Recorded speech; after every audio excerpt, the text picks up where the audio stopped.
Single dad Janitor found a broken violin, but what his silent son played stopped the world cold. Marcus Chen had long ago stopped believing in miracles. At 3 a.m., as he pushed his cart down the empty hallways of Lincoln Elementary, the squeak of one broken wheel echoed his thoughts. So everything in his life seemed to need fixing, and he never had the right tools. His calloused hands gripped the mop handle a little tighter as he passed the music room, where tomorrow's children would laugh and learn, while his own son, David, sat in silence at the back of Mrs. Peterson's third-grade class, speaking to no one. The accident 3 years ago had stolen more than David's mother. It had taken his voice too. Not physically, the doctors assured Marcus, but something deeper had broken inside the 7-year-old that night when the drunk driver ran the red light. Since then, David communicated only through nods, head shakes, and the occasional drawing that left Marcus both heartbroken and helpless. It was on a particularly cold Tuesday morning that Marcus discovered the violin case abandoned behind the dumpster outside the school. Someone had tossed it there like garbage, probably assuming the cracked body and missing strings made it worthless. Marcus almost walked past her. He had enough broken things in his life here, but something made him pause. Maybe it was the way the morning light caught the instrument's scratched surface, or maybe it was just the knowledge that throwing away broken things felt too familiar. He brought it home to their small apartment above Chen's Corner Market, where his elderly father still worked despite his arthritis. David looked up from his cereal when Marcus placed the case on their tiny kitchen table. "Found this at work," Marcus said, trying to sound casual. "Thought maybe you'd like to see it." David's eyes widened at the most expression Marcus had seen from him in months. Small fingers traced the violin's cracked wood, and for the first time since the accident, David smiled. Not the polite, distant smile he gave teachers and neighbors, but something real and warm that reminded Marcus of the boy who used to chase pigeons in the park while his mother clapped and laughed. Marcus spent the next 2 weeks researching violin repair videos on his phone during break times at work. He couldn't afford a real repair shop. His janitor's salary barely covered rent and David's therapy sessions that seemed to go nowhere. But he could try. Every night after his shift, he worked on the instrument with whatever tools he could find: super glue from the dollar store, fishing line for strings, sandpaper borrowed from the school's maintenance closet. David watched every night, sitting cross-legged on the floor, following his father's clumsy but determined efforts. Sometimes the boy would point to a particular spot or shake his head when Marcus was about to make a mistake. They were communicating again, Marcus realized, not with words, but with something deeper. The violin would never win any beauty contests. The repair job looked exactly like what it was: the desperate attempt of a man who'd never touched a musical instrument in his life. But when Marcus finally tightened the last makeshift string, it held. It even produced something resembling musical notes. "Want to try?" Marcus asked, holding out the instrument. David nodded. Marcus expected nothing more than the scratchy sounds any beginner would make. Instead, David tucked the violin under his chin with the natural ease of someone who'd been waiting his whole life for this moment. His small fingers found positions on the neck that Marcus didn't even know existed. The bow, a chopstick Marcus had wrapped with thread and rose iron from an old baseball glove he drew across the strings. The sound that emerged from that broken,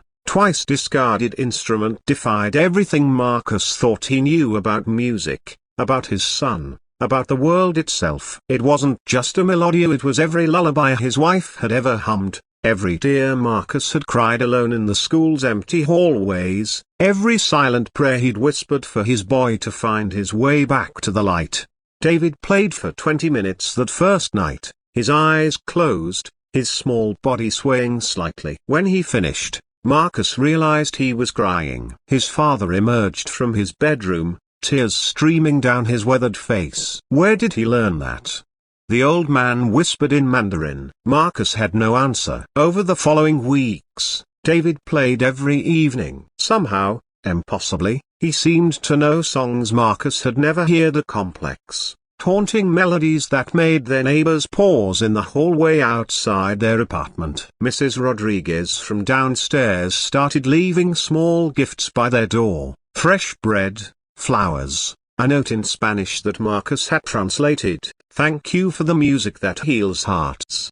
Word spread through their neighborhood in the way that beautiful things do in communities that rarely see them. People began gathering outside their building in the evenings, sitting on stoops and leaning against cars, just listening. David played from the fire escape now, the makeshift violin projecting into the courtyard below, and Marcus watched from behind the window as something magical happened. Mr. Washington, the Vietnam veteran who hadn't spoken to anyone in years, started crying during a particularly poignant piece. The teenage boys who usually loitered with suspicious intent sat quietly, their heads bowed in something approaching reverence. Children stopped their games and drew closer, as if pulled by invisible strings. David still didn't speak, but Marcus began to understand that maybe some things were too profound for words anyway. The night that changed everything started like any other. David had positioned himself on the fire escape, the patched-together violin cradled against his shoulder. But tonight felt different. The crowd below had grown, and not just their immediate neighbors, but people from blocks away who'd heard about the silent boy with the impossible gift. As David drew the bow across the strings, the melody that emerged was unlike anything he'd played before. It started soft and mournful, like a prayer whispered in the dark, but gradually built into something that seemed to touch every person listening in a different, deeply personal way. Marcus watched faces in the crowd transform, hardened expressions softening, strangers reaching for each other's hands, children unconsciously moving closer to their parents. A woman Marcus had never seen before began sobbing openly. A man in an expensive suit had stopped his car in the middle of the street and was leaning against it, his phone forgotten in his hand. Someone had started filming, and Marcus felt a brief moment of panic. They were poor, invisible people living invisible lives, and he'd spent years protecting David from the world that might not understand them. But as he watched his son play, as he saw the pure joy on David's face and heard the transcendent music flowing from an instrument that any reasonable person would have thrown away, Marcus realized that some gifts were too precious to hide. The video spread like wildfire. Within days, the Silent Boys Symphony had millions of views. News crews arrived, record labels called, and suddenly their quiet life was turned upside down. Through it all, David remained David, still silent, still gentle, but now glowing with a purpose Marcus had never seen before. The evening of their first televised performance, David surprised everyone. As he finished his piece for the cameras, he set down his violin and walked to the microphone. The studio fell silent. "I play for Mama," he said, his voice rusty from 3 years of silence, "and for Papa who fixes broken things, and for everyone who thinks they're too broken to be beautiful." Marcus sobbed openly, not caring about the cameras or the millions watching. His miracle boy had found his voice again, not through expensive therapy or medical intervention, but through an act of love and the simple belief that broken things could still make beautiful music. Later, when reporters asked Marcus what he'd learned from the experience, he thought of that morning when he'd almost walked past the discarded violin case. "Sometimes," he said, "the most beautiful things in life are the ones someone else threw away. You just have to believe they're worth fixing." David smiled beside him, his precious violin still imperfect, still visibly repaired, cradled in his arms like the treasure it had always been.